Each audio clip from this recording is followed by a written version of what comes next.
So hi everyone, welcome to all entrance examination by the entrance preparation. आप सभी का बहुत बहुत बहुत बहुत बहुत सारा स्वागत है हमारे इस चैनल पे।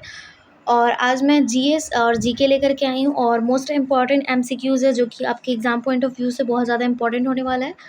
तो हम लोग आज का सेशन शुरू करते हैं, ठीक है। तो देखते हैं आगे आगे है क्या। तो देखिए, हमारा पहला क्वेश्चन है, how many years is the term of office, wait, हाँ,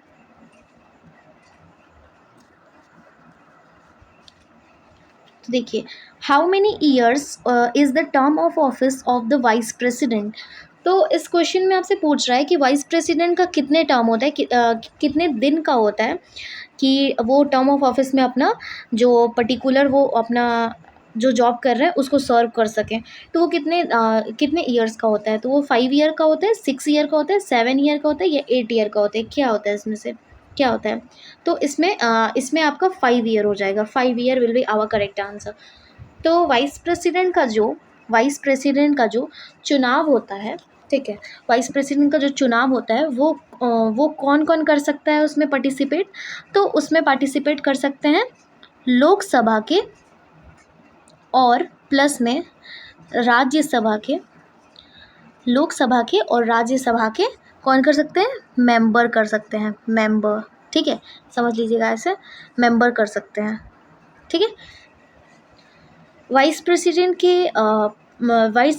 के चुनाव में पार्टिसिपेट कौन कौन कर सकता है, तो लोकसभा और राज्यसभा के मेंबर्स कर सकते हैं, बस, ठीक है। आगे चलते हैं। तो देखिए, ये क्वेश्चन है, who was the last Mughal empire.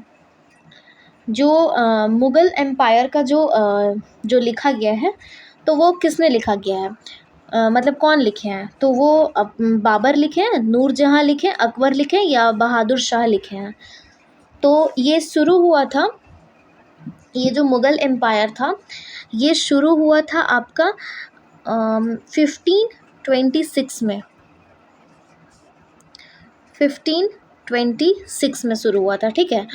और इसका शासन जो कब तक चलता रहा, तो वो 1857, ठीक है। और देखिए, और जो हाँ, पहले आंसर बता दीजिए फिर उसके बाद और समझाती हूँ। तो देखिए, इसका आंसर हो जाएगा Bahadur Shah. Bahadur Shah will be our correct answer. तो देखिए, जब बहादुर शाह को अरेस्ट किया गया, तो जब अरेस्ट किया गया उनको, तो उनको रंगाओं नाम का, वेट, रंगाओं नहीं, रंगू नाम का एक जगह था, उनको भेजा गया वहाँ पे। फिर वहीं पे उनकी मृत्यु हो गई, ठीक है, ठीक, बस, बाकी और इसमें कुछ बताने लायक नहीं है। आगे चलते हैं। तो देखिए, आगे का question, by who was the famous poem गीत गोविंद रिटेन। तो इसमें आपसे पूछ रहा है कि गीत गोविंद जो फेमस जो पोयम है उसको किसने लिखा है। तो इसमें सिंपली राधा और आपके कृष्ण जी का, इसमें राधा और कृष्ण जी की कविताएं हैं, ठीक है। तो इसको किसने लिखा है, जयचंद, जयदेव, जयसिम्हा और जयंत, किसने लिखा है। तो इसका करेक्ट आंसर हो जाएगा Jaydev. Jaydev will be our correct answer. और इसमें सिर्फ और सिर्फ राधा और कृष्ण के कविताएं लिखी हुई हैं, ठीक है। आगे चलते हैं। तो देखिए, ये स्पेलिंग मिस्टेक हो गया, यहाँ पे देख लीजिएगा, यहाँ पे जी नहीं होगा, यहाँ पे जी नहीं होगा, यहाँ पे आर होगा, ठीक है। The Garo and Khasi tribes are mainly formed in. तो पूछ रहा है कि जो गारो और खसी ट्राइब्स है, इसको कहाँ पे पाया जाता है, ठीक है। ये कौन से स्टेट में पाया जाता है, तो मणिपुर में, मेघालय में, मिज़ोरम में या छोटा नागपुर में, तो कहाँ पे पाया जाता है। तो इसके पहले मैं आपको एक पॉइंट बता दूं। तो देखिए, वेस्ट से होते हुए ईस्ट में जाता है, ठीक है। तो क्या कहलाता है, गारो, खसी और, इसको मैं पूरा लिख देती हूँ क्योंकि ये क्वेश्चन में नहीं लिखा हुआ है, जानतिया, ठीक है। एक मिनट, मैं अच्छे से समझा दूँ। वेस्ट से ये वेस्ट से होके ईस्ट में जाता है, ठीक है, वेस्ट से होके ईस्ट में जाता है। तो इसको तीन है, इसको हम लोग क्यों तीन नाम से जानते हैं, तो इसमें जिक्र हुआ है सिर्फ गारो और खसी का। तो एक और है जैंतिया जिसका नाम है। तो गारो, खासी और जैंतिया ये पहाड़ियों का है, ठीक है। तो पहाड़ियों ही के नाम से ये ट्राइब में कन्वर्ट कर दिया गया है, ठीक है। तो गारो, ठीक है, फिर खसी, उसके बाद आपका आ जाता है जैंतिया, ठीक है, जैंतिया। ये हो जाएगा गारो, उसके बाद खांसी, उसके बाद जैंतिया, ठीक है। तो इसका आंसर हो जाएगा मेघालय, मेघालय, ठीक है। मेघालयों के पहाड़ी का नाम है, जो कि वेस्ट से होके अगर हम लोग ईस्ट में जाते हैं तो उसको हम लोग गारो, खासी और जैंतिया के नाम से जानते हैं, ठीक है। वो पहाड़ी का नाम है और उसी को ट्राइब का नाम दे दिया गया है।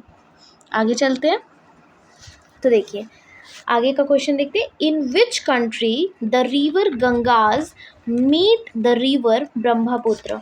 तो इस क्वेश्चन में मेनली आपसे पूछ रहा है कि इस क्वेश्चन में आपसे मेनली पूछ रहा है कि कौन सा कंट्री है जिसमें गंगा जाके ब्रह्मपुत्र से मिल जाती है, ठीक है। गंगा जो है वो जाके ब्रह्मपुत्र से मिल जाती हैं, तो वो नेपाल होगा, चाइना होगा, बांग्लादेश होगा या म्यांमार होगा। तो आंसर बताने से पहले मैं एक चीज़ बता दूं कि देखिए इसको ना अच्छे से समझाना होगा, ठीक है। तो यहाँ पे समझा देती हूँ। तो देखिए जो गंगा है ना, पहले गंगा के बारे में समझ लेते हैं। तो जो गंगा है ना, वो जाकर के कहाँ मिलती है, तो वो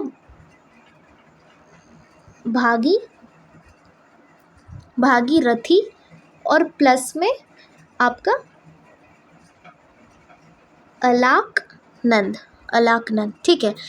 ये दोनों को मिला करके, ठीक है, ये दोनों को मिला करके गंगा बनती है, ठीक है। ये दोनों को मिला करके गंगा बनती है।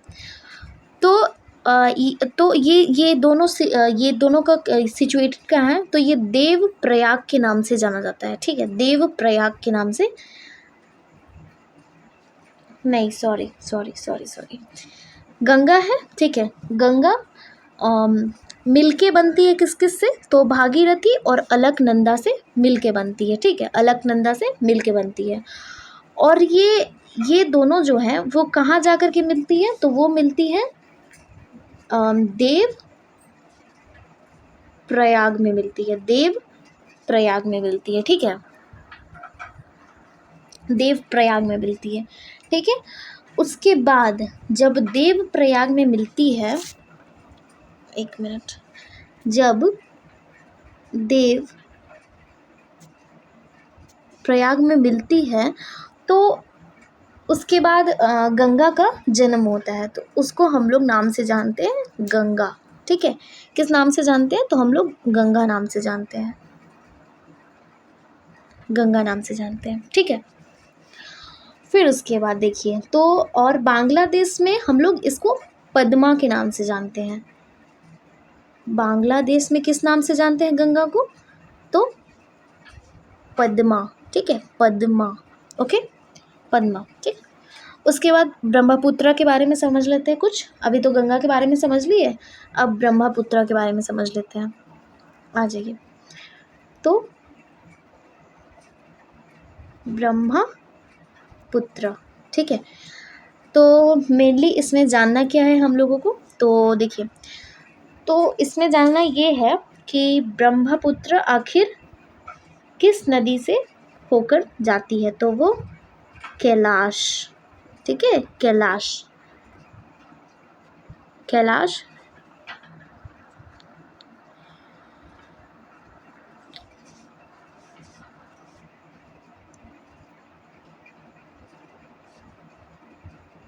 कैलाश, ठीक है। और ये कहाँ पे है सिचुएटेड, ये कैलाश, तो ये सिचुएटेड है तिब्बत में, ठीक है, तिब्बत में। तिब्बत से होकर के निकलती है, ठीक है। तो ब्रह्मपुत्र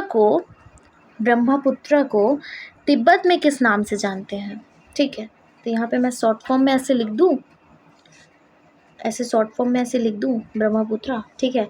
तो ब्रह्मपुत्र को तिब्बत में किस नाम से जानते हैं, तो तिब्बत में जानते हैं, यहाँ पे तिब्बत लिख दूँ। उसके बाद तिब्बत लिखने के बाद मैं बता दूँ कि तिब्बत में किस नाम से जानते हैं। तो तिब्बत में यारलुंग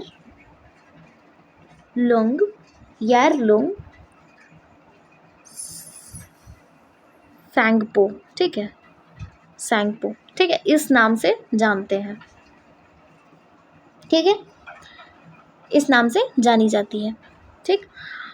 और जब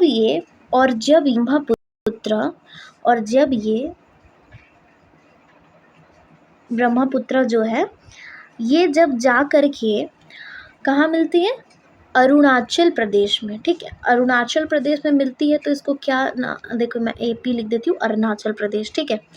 एपी में जब अरुणाचल प्रदेश में जब जाती है, ये अरुणाचल प्रदेश में जब जाती हैं तो इसको किस नाम से जाना जाता है, तो इसको नाम से जाना जाता है दिहांग। किस नाम से, दिहांग, ठीक है, दिहांग, ठीक। फिर उसके बाद लास्ट, ठीक है, उसके बाद जब ये असम में,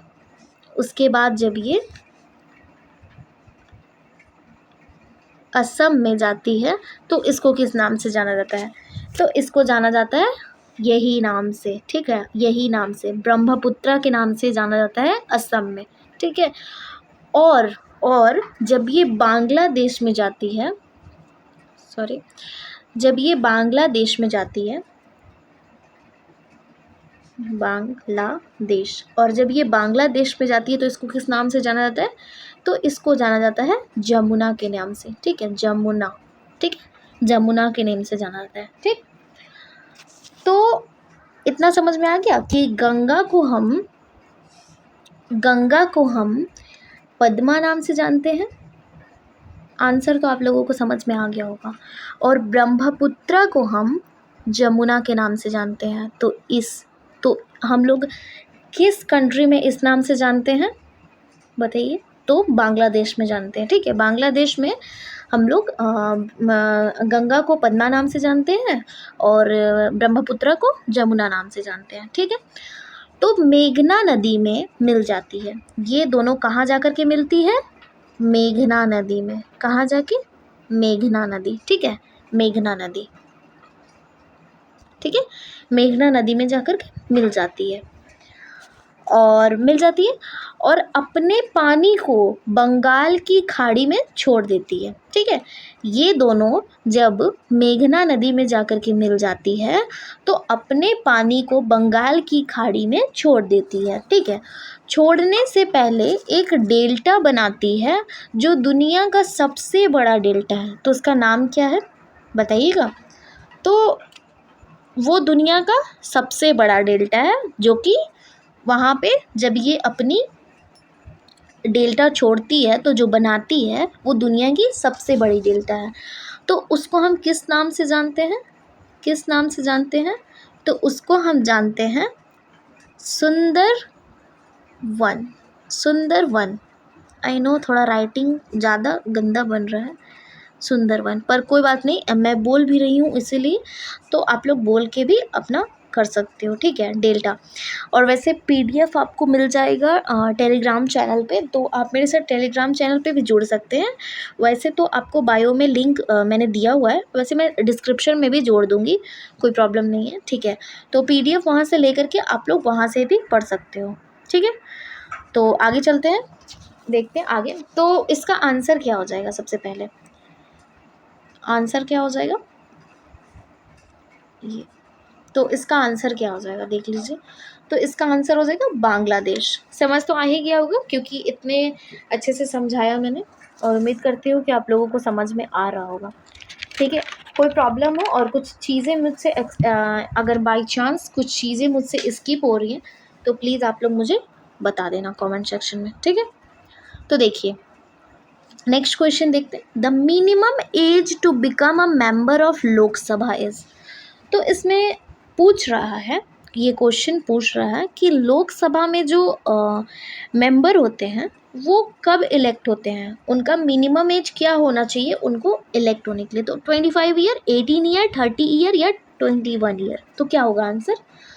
तो पहले ये समझिए, तो राज्यसभा में कितने एज के होने चाहिए, 30 ईयर, ठीक है, 30 ईयर के होने चाहिए राज्यसभा में, ठीक है। और और और वाइस प्रेसिडेंट और प्रेसिडेंट और गवर्नर, ठीक है, वाइस प्रेसिडेंट, प्रेसिडेंट और गवर्नर, ये तीनों का कितना एज होना चाहिए इलेक्ट होने के लिए, तो 35 होना चाहिए। तो बताइए लोकसभा का क्या होगा, तो लोकसभा का हो जाएगा 25 will be our correct answer. 30 year मैंने बताया आपको राज्यसभा के लिए होता है, और 18 तो आपको पता होगा कि 18 हम क्यों करते हैं, क्योंकि ये वोट देने का अधिकार है, ठीक है। चलते हैं, और 21 हिंदू मैरिज एक्ट में ये लिखा हुआ है कि 21 ईयर लड़कों के लिए मिनिमम एज ऑफ मैरिज होती है, ठीक है। नेक्स्ट क्वेश्चन, ये देखिए next question, when was the national anthem adopted in its Hindi version. तो आपको ये चीज़ पता होगा कि नेशनल एंथम, आपको ये चीज़ पता होगा कि राष्ट्रीय गान या गीत जन गण मन है, ठीक है। फर्स्ट टाइम इसको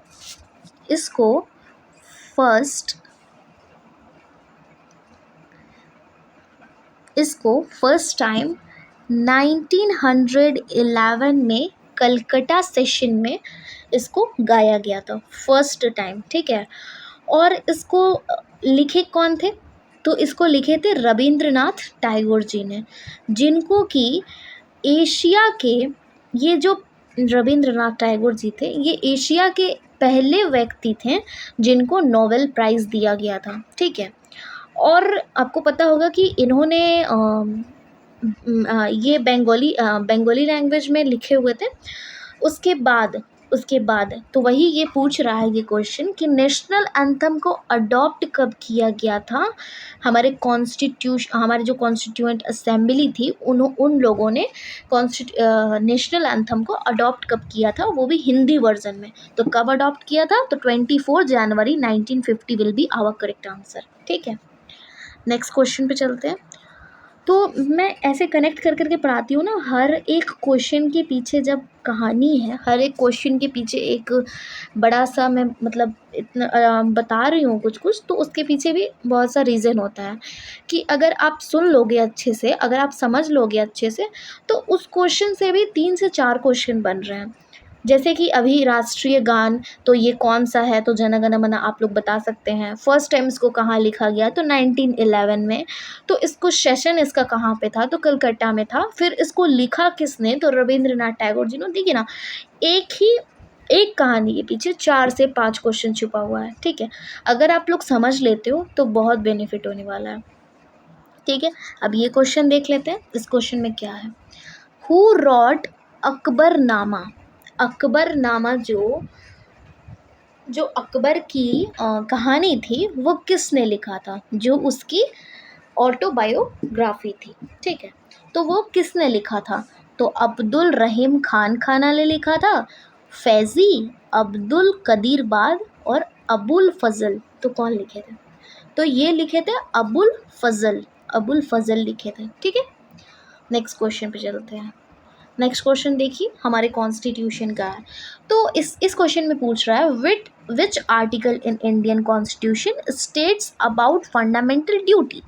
तो फर्स्ट ऑफ ऑल हम लोग ये जान लेते हैं कि फंडामेंटल ड्यूटी आखिर है कितने, ठीक है। तो ये पहले 10 थे, ठीक है। जब हमारा कॉन्स्टिट्यूशन जब बना था तो उस टाइम पे फंडामेंटल ड्यूटी जो थे वो 10 थे, लेकिन कुछ अमेंडमेंट होने के बाद ये 11 हो चुके हैं। टोटल कितने हो चुके हैं, 11 हो चुके हैं, टोटल 11, ठीक। और इसको कॉन्स्टिट्यूशन के और फंडामेंटल ड्यूटी को कॉन्स्टिट्यूशन के कौन से पार्ट में दिया जाता है? तो पार्ट 4 का ए में दिया जाता है इसको, ठीक है, पार्ट 4 का ए में दिया जाता है। और जो ये फंडामेंटल ड्यूटी है, इसको कहाँ से बोरो किया गया था? तो इसको बोरो किया गया था रशिया से। कहाँ से बोरो किया गया था? तो बोरो किया गया था रशिया से। वैसे तो अपने भारत का कॉन्स्टिट्यूशन में जितने भी हैं, चाहे वो फंडामेंटल राइट्स हो जाएं या फिर सिटीजनशिप, ये सब हर चीज़ को बोरो किया हुआ है। ये भी क्वेश्चन आता है कि पर्टिकुलर जो सब्जेक्ट है, जैसे फंडामेंटल ड्यूटी है, तो इसको कहाँ से बोरो किया गया है, ठीक है। तो रशिया को USSR से अडॉप्ट किया गया है, मतलब बोरो किया गया, ठीक। और मैंने बता दिया कि ये पार्ट 4 का ए में आता है। और इसको ऐड कब किया गया है कॉन्स्टिट्यूशन में? तो 1976 के संशोधन में इसको ऐड किया गया है। टोटल कुल कितने ड्यूटी हैं? तो 11 ड्यूटी हैं, ठीक है। इसका आंसर हो जाएगा 51 का ए। 51 का A will be our correct answer, ठीक है। और इसमें कुछ पॉइंट्स हम लोग समझ लेते हैं। तो देखिए, आर्टिकल 32 हमारा क्या बात करता है? तो आर्टिकल 32 हमारा बात करता है कॉन्स्टिट्यूशनल रेमेडीज़ का, ठीक है, कॉन्स्टिट्यूशनल रेमेडीज़। और डॉक्टर BR अम्बेडकर जी इस पर्टिकुलर आर्टिकल को क्या बोलते थे? तो इसको बोलते थे soul and heart of the constitution. क्या बोलते थे? And heart of the constitution, ठीक। चलिए 21A को देख लेते हैं। 21A में ये बताया गया है कि जितने भी 6 से 14 साल के बीच के बच्चे हैं, उनको फ्री एजुकेशन देने का पूरा जो गार्जियंस है उनको दिया जाता है कि देना ही देना है, अनिवार्य है, ठीक। फिर आर्टिकल 15 क्या बात करता है? तो आर्टिकल 15 हमारा बात करता है डिस्क्रिमिनेशन, कि हमारे किसी भी पर्सन के साथ डिस्क्रिमिनेशन ना हो, चाहे उसके कास्ट को लेके, चाहे उसके सेक्स को लेके, चाहे वो ट्रांसजेंडर हो, चाहे फीमेल हो, किसी भी पर्टिकुलर चीज़ के लिए उसको डिस्क्रिमिनेट नहीं, मतलब उसके साथ दुर्व्यवहार नहीं करना चाहिए, ठीक है। आर्टिकल 15 हमारा ये बताता है।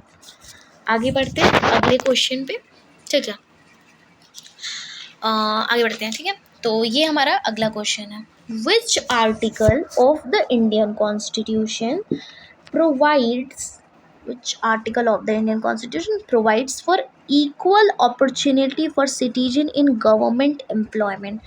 तो ये भी हमारा एक कॉन्स्टिट्यूशन का ही क्वेश्चन है, जिसमें आपसे पूछ रहा है कि ये इक्वल अपॉर्चुनिटी जो होता है ना, इक्वल अपॉर्चुनिटी जो होता है गवर्नमेंट एम्प्लॉयमेंट्स के लिए, वो पूछ रहा है कि इसमें कौन से आर्टिकल में दिया गया है। तो आर्टिकल 21 हमारा बात करता है। आर्टिकल 21 हमारा किसका बात करता है? तो बात करता है राइट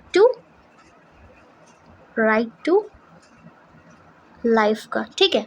आर्टिकल हमारा 21 क्या बात करता है? राइट टू लाइफ का बात करता है, ठीक है। उसके बाद आर्टिकल 16 क्या बात करता है? तो आर्टिकल 16 बात करता है किस चीज़ का? आर्टिकल 16 बात करता है, बाद में बताऊंगी, ठीक है। आर्टिकल 20 क्या बात करता है? आर्टिकल 20 बात करता है, आर्टिकल 20 भी फंडामेंटल, ये जितने भी आपको दिख रहा है ना, ये सारे फंडामेंटल हैं, फंडामेंटल राइट्स हैं, ठीक है।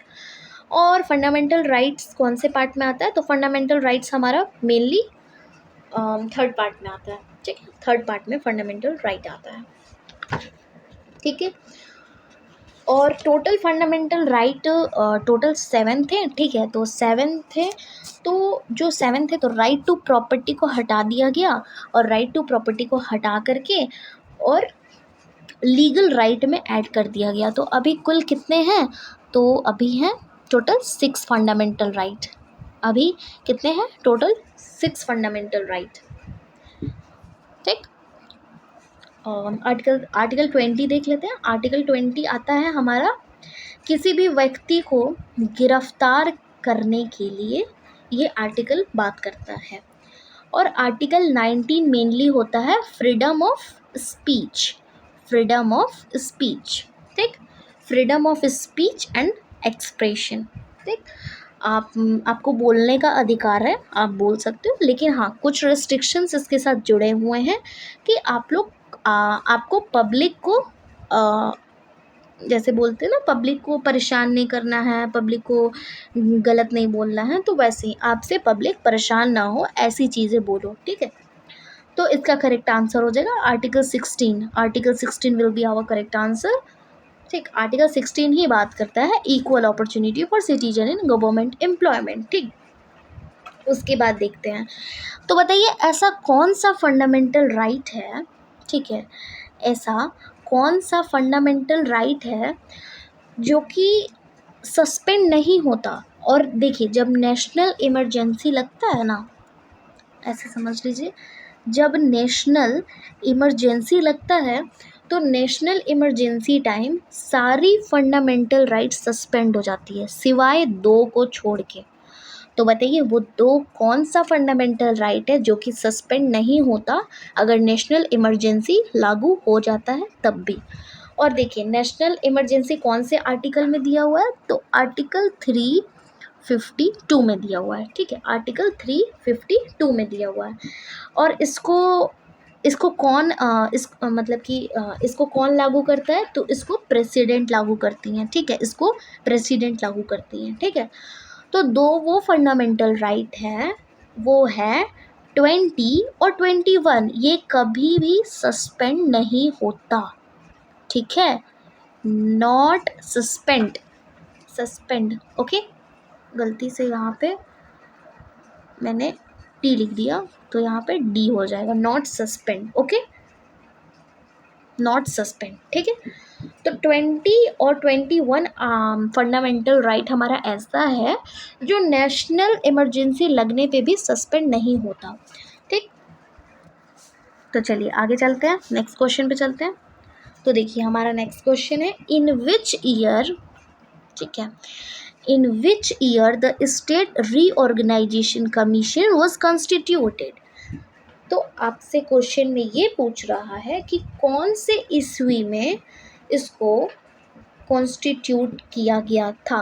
तो आपको बताना है 1952, 1953, 1971 और नन ऑफ दीज, ठीक है, नन ऑफ दीज। यहाँ पे स्पेलिंग गलत हो गया है तो ये हो जाएगा THESC, THESC, ठीक है, नन ऑफ दीज।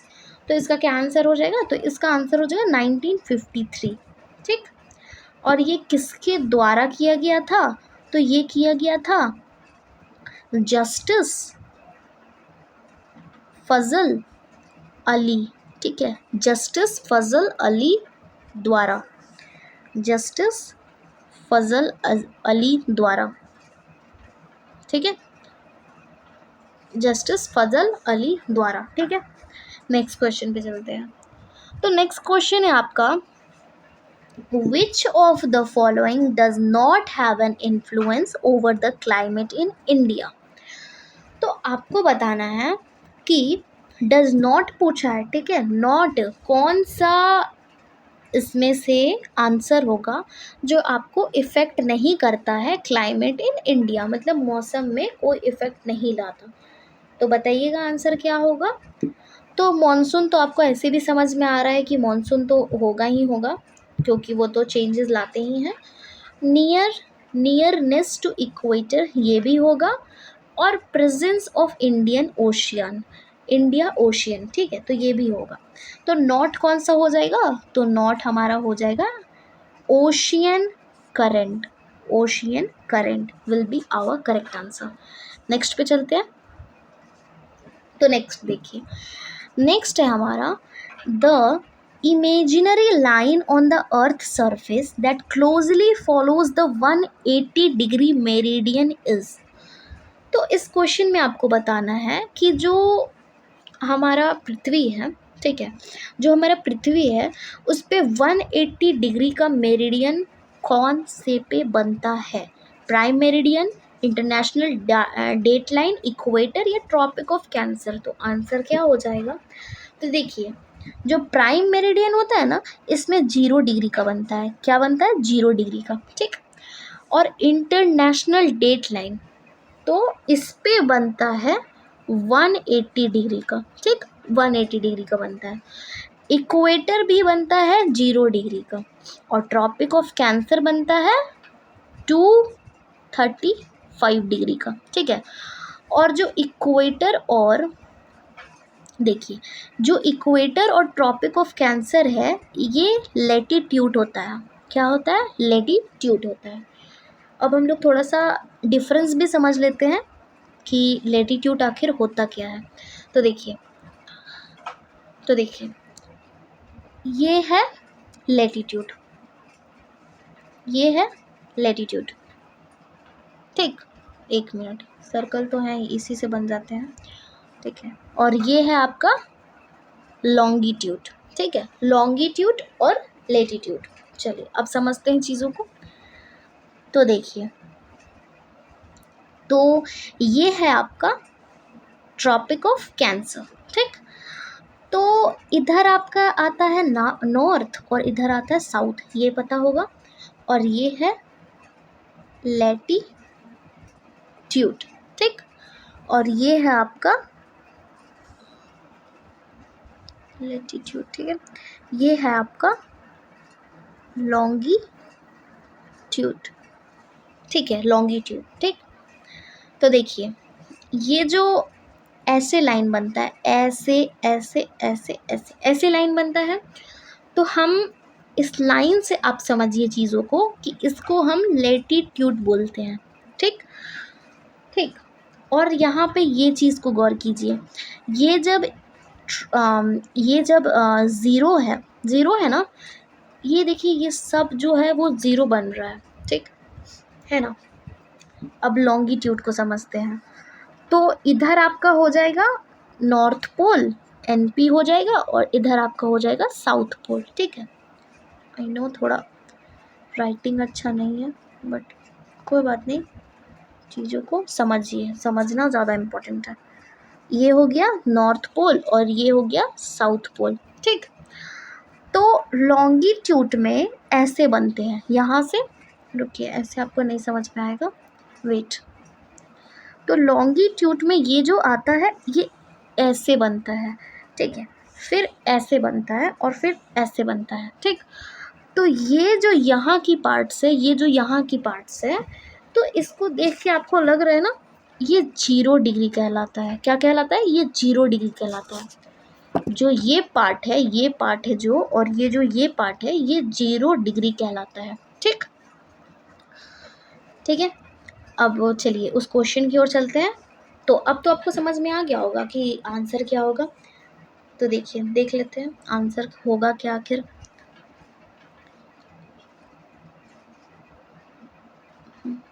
आ जाइए क्वेश्चन पे। तो इसका आंसर होगा आपका, क्या होगा? ये होगा इंटरनेशनल डेट लाइन, इस ये बनाता है 180 डिग्री, ठीक। नेक्स्ट क्वेश्चन पे चलते हैं। तो क्वेश्चन बोल रहा है the distance between 2 consecutive longitude. अच्छा देखिए, ये लॉन्गिट्यूड का क्वेश्चन आ गया ना। अभी हम लोगों ने समझा कि लॉन्गिट्यूड आखिर होता क्या है। तो 91 degree E and 92 degree E at the poles. तो अभी मैंने आपको समझाया कि ये सर्कल है और ये जो बनता है, तो ये और ये 0 डिग्री होता है। तो आंसर क्या हो जाएगा? ऐसे ही समझ लीजिए कि आंसर हो जाएगा 0 किलोमीटर, ठीक, 0 किलोमीटर। और ये पोल्स की बात हो रही है, इसीलिए यहाँ पे किलोमीटर आ रहा है, ठीक। चलिए नेक्स्ट क्वेश्चन देखते हैं। तो नेक्स्ट क्वेश्चन है in the context in of the formation which of the following type of rocks in the most ancient। कुछ ज्योग्राफी भी पढ़ना ज़रूरी है ना, ठीक। तो इसमें क्या आंसर होगा? Angénieux, metamorphic, plutonic and sedimentary. क्या होगा आंसर? तो देखिए, ये पहाड़ है, ठीक है, पहाड़ मैंने अच्छे से बनाया, आई नो। ये पहाड़ है, ठीक। और पहाड़ के नीचे जो होता है वो होता है मगमा, ठीक। क्या होता है? मगमा। जिसको कि हम किस नाम से जानते हैं, ज्वालामुखी के नाम से। ठीक, ये पहाड़ है, आपको समझ में आ गया। और पहाड़ के नीचे मगमा होता है जिसको कि हम ज्वालामुखी के नाम से जानते हैं। ठीक, और जो ये निकलता है, ठीक है, ये जो निकलता है हम उसको किस नाम से जानते हैं, लावा के नाम से जानते हैं। ठीक, लावा के नाम से। तो ठीक है, इसको जो नीचे होता है जो कि अभी बाहर नहीं निकलता उसको हम लोग मगमा बोलते हैं। ठीक है, और जो बाहर निकल जाता है उसको हम लोग लावा बोलते हैं। ठीक है, कंफ्यूज मत होइएगा क्योंकि नेम भी पूछता है। ठीक, और ये जब लावा जम जाता है तब इसको हम लोग क्या बोलते हैं, तो इसको हम लोग तब बोलते हैं सॉलिडिटी। ठीक है, सॉलिडिटी बोलते हैं जब जम जाता है। ठीक, और जब जम जाता है तब हम इसको क्या बोलते हैं, तब हम इसको बोलते हैं रॉक। तब क्या बोलते हैं, रॉक, चट्टाने। जब जम जाता है तो क्या बन जाता है, चट्टान बन जाता है ना, चट्टान बन जाता है। तो इसका आंसर क्या होगा बताइए, तो इसका आंसर हो जाएगा इंजीनियस। ठीक है, इंजीनियस। ठीक, और इंजीनियस रॉक को ही प्राइमरी रॉक बोलते हैं। ठीक, प्राइमरी रॉक बोलते हैं। आगे चलते हैं, चलिए बताइए।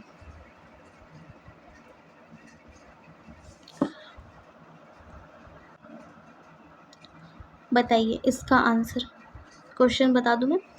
The 5 permanent members of the UN security council are. तो इसमें आपको बताना है कि 5 परमानेंट जो मेंबर है यूएन सिक्योरिटी काउंसिल का वो कौन कौन से देश से है। ठीक, तो इसमें तीनों में से आपको आंसर बताना है। तो बहुत ही दिनों से भारत भी ये चाह रहा है कि वो इसका मेंबर बने, यूएन का मेंबर बने। पर देखिए इसमें 4 जो कंट्री है वो तो सहमत है कि ठीक है भारत बन सकता है, पर जो एक कंट्री है उसको प्रॉब्लम है भारत के यूएन के मेंबर बनने में। तो आंसर हो जाएगा आपका ये। ठीक है, और वो कौन है आपको पता चल गया होगा कि कौन नहीं चाह रहा है कि भारत इसका मेंबर बने, क्योंकि ये चाइना है। चाइना बिल्कुल भी नहीं चाहता कि भारत आगे बढ़े, क्योंकि इसको पता है कि इसका सिर्फ और सिर्फ जो है ख़त्म वो भारत ही कर सकता है। तो आगे चलते हैं। तो देखिए, who was viceroy at the time of quit India movement.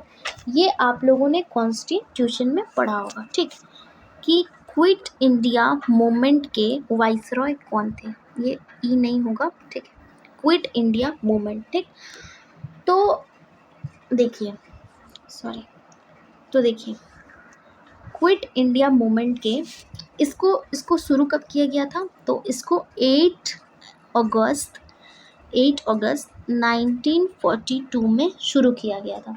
ठीक, 8 अगस्त 1942 में शुरू किया गया था। ठीक, तो आपको बताना है कि ये किसने, इसके वाइसरॉय कौन थे, इरविन, माउंटबेटन, वेवेल या लिंथलिथ गो। ठीक, तो इसके होंगे वाइसरॉय लिंथलिथ गो। ठीक, और मैं फिर से एक कॉन्स्टिट्यूशन का सेशन लेकर के आऊँगी जिसमें ये सब का भी जिक्र होगा कि कौन कौन सा गवर्नमेंट स्किल आया, कौन कौन सा क्विट मूवमेंट आया इंडिया का, तो वो सब मैं बताऊँगी। तो उस सेशन के साथ भी आप लोग जुड़ जाइएगा जो कि आपके लिए इम्पॉर्टेंट है। ठीक, तो आगे चलते हैं नेक्स्ट क्वेश्चन की ओर। तो ये देखिए नेक्स्ट क्वेश्चन है हमारा। ठीक, which of the following falls under the territory sector of economic activity. तो आपको बताना है कि इसमें टेरिटोरी सेक्टर ऑफ इकोनॉमी कौन सा है। तो आपको पता होगा कि 3 तरह का सेक्टर होता है, एक होता है प्राइमरी, सेकेंडरी और टर्शियरी, है ना, 3 तरह का होता है। तो इसमें से क्या होगा, अच्छा, देखिए यहाँ पे टर्शियरी हमको लगता है गलती से लिखो प्रिंट हो गया, यहाँ पे आपका सेकेंडरी होना चाहिए था। तो हम लोग दोनों के पॉइंट ऑफ व्यू से समझ लेते हैं। ठीक है, इस चीज़ों को बस समझ लीजिए। तो फूड सर्विस और बैंकिंग ये दोनों ही क्या है, ये दोनों ही टर्शियरी सेक्टर है। क्या है, दोनों ही टर्शियरी सेक्टर है। ठीक, फूड सर्विस और बैंक। तो प्राइमरी में आखिर होता क्या है? तो प्राइमरी में होता है एग्रीकल्चर, और जो नेचर से चीज़ें बनती हैं उसको हम प्राइमरी में करते हैं, ठीक। जैसे कि माइनिंग हो गया तो उसको भी हम प्राइमरी सेक्टर के में जानते हैं, ठीक। और डेयरी प्रोडक्ट ये जो है ये भी प्राइमरी का पार्ट है। और देखिए ये जो सेकेंडरी होता है जिसको कि हम द्वितीय बोलते हैं, द्वितीय सेक्टर, तो इसमें हम इंडस्ट्री मैन्युफैक्चर जो चीज़ होता है उसके लिए करते हैं। तो ऑटोमोबाइल जो प्रोडक्शन है ये हो जाएगा आपका सेकेंडरी। तो ये दोनों आपका दोनों ही ये टर्शियरी सेक्टर हो जाएगा, याद रखिएगा इस चीज़ को, ठीक है। 3 तरह का सेक्टर होता है, तो प्राइमरी होता है, सेकेंडरी होता है और टर्शियरी होता है। आगे बढ़ते हैं और हम लोग लास्ट में ना कुछ पॉइंट्स को जान लेंगे जो कि नहीं मैंने बता दिया, मैंने ये तो बता दिया कि राइट टू प्रॉपर्टी अब लीगल राइट बन चुका है। हाँ, और 1-2 पॉइंट्स हैं जो मैं आपको बता दूंगी जो कि आपके पॉइंट ऑफ व्यू से इम्पोर्टेंट होने वाला है, ठीक। तो तो बताइए who was the control over the issue of money from the consolidated fund of India. तो आपको बताना है कि कौन कंट्रोल करता है कंसोलिडेटेड फंड ऑफ इंडिया के मनी को, है ना, कौन करता है कंट्रोल। तो देखिए पहले तो आप इसमें डिफरेंस समझ लीजिए, तो मैं डिफरेंस आपको बता दूं। तो देखिए तो 2 तरह का इसमें फंड होता है, एक होता है कंसोलिडेटेड, ठीक है, एक होता है कंसोलिडेटेड और एक होता है इमरजेंसी, ठीक, इमरजेंसी। अब आप चीज़ों को ना ऐसे ही समझ लीजिए क्योंकि राइटिंग अच्छी नहीं हो पा रही है, आप चीज़ों को ऐसे ही समझ लीजिए। तो देखिए कौन कौन कंट्रोल करता है, तो एक है हमारा कंसोलिडेटेड फंड जो कि आर्टिकल 266 में दिया हुआ है कॉन्स्टिट्यूशन के, ठीक। और जो कॉन्टीजेंसी फंड है जिसको कि हम दूसरे नाम से जानते हैं इमरजेंसी फंड, उसको हम आर्टिकल 267 में देखते हैं। किस आर्टिकल में? तो इसको हम लोग देखते हैं आर्टिकल 266 में देखते हैं, ठीक है, आर्टिकल 266 में देखते हैं इसको हम, ठीक। और जो इमरजेंसी फंड है उसको हम लोग देखते हैं 267 में, ठीक, उसको हम लोग देखते हैं 267 में, ठीक। और जो कंसोलिडेटेड ये होता है ना कंसोलिडेटेड फंड, इसको कौन मनी को इशू करता है? तो वो पार्लियामेंट करता है। कौन करता है? पार्लियामेंट करता है, ठीक। और जो कंटीजेंसी फंड होता है वो प्रेसिडेंट करता है। और प्रेसिडेंट कब करता है? अगर कंसोलिडेटेड फंड प्रेजेंट ना हो तब इमरजेंसी में कॉन्टीजेंसी फंड प्रेसिडेंट करता है, ठीक। आगे बढ़ते हैं, तो आगे देखते हैं आगे क्वेश्चन क्या है। तो where is the headquarter of ILO situated. तो आपसे पूछ रहा है कि हेडक्वार्टर कहाँ है ILO का, जो कहाँ पे सिचुएटेड है। तो आपका हेडक्वार्टर कहाँ है? बेर्न में हो जाएगा, जेनेवा में हो जाएगा, लंदन में हो जाएगा या वॉशिंगटन DC में हो जाएगा, ठीक। तो इसका फुल फॉर्म आपको पता होना चाहिए, तो इसका फुल फॉर्म आपको पता होना चाहिए, वो हो जाएगा international labour organisation, international labour organisation. तो ये कहाँ पे सिचुएटेड है? ये जेनेवा में सिचुएटेड है। जेनेवा कहाँ पे है? तो स्विट्ज़रलैंड में है। और अभी हम लोगों ने हाल ही फिलहाल में स्विट्ज़रलैंड का बात किया हुआ है, तो करेंट अफेयर से डेली जुड़िए, ठीक है। और ये GK और GS था, इसीलिए इसमें कुछ ज्योग्राफी कॉन्स्टिट्यूशन ये मिक्सअप है, ठीक, जो कि आपके एग्ज़ाम पॉइंट ऑफ व्यू से इम्पॉर्टेंट है, ठीक। तो बस आज का सेशन इतना ही था। तो thank you so much for watching. और सेशन पसंद आता है तो प्लीज़ लाइक और कमेंट और शेयर कीजिए अपने दोस्तों के साथ, ताकि वो भी हमारे साथ जुड़ सके और पॉपअप उनके पास भी पहुंच सके, ठीक है। क्योंकि क्लास ये डेली आपकी 9-10 बजे तक आ जाती है, पर एक्चुअली कुछ दिनों से लेट हो जा रहा है क्योंकि कंटेंट मैं आपके लिए बेस्ट से बेस्ट लाने का कोशिश करती हूँ, ठीक है। तो आपको भी समझ आ रहा होगा कि जब मैं इतनी मेहनत कर रही हूँ तो आप लोग भी थोड़ी सी मेहनत कर लो, और पढ़ने में तो मन लगाओ ही, ठीक है। मैं चाहती हूँ कि आप लोग अच्छे से अच्छे पढ़ो, ठीक है, अच्छे से अच्छे जॉब पे जाओ।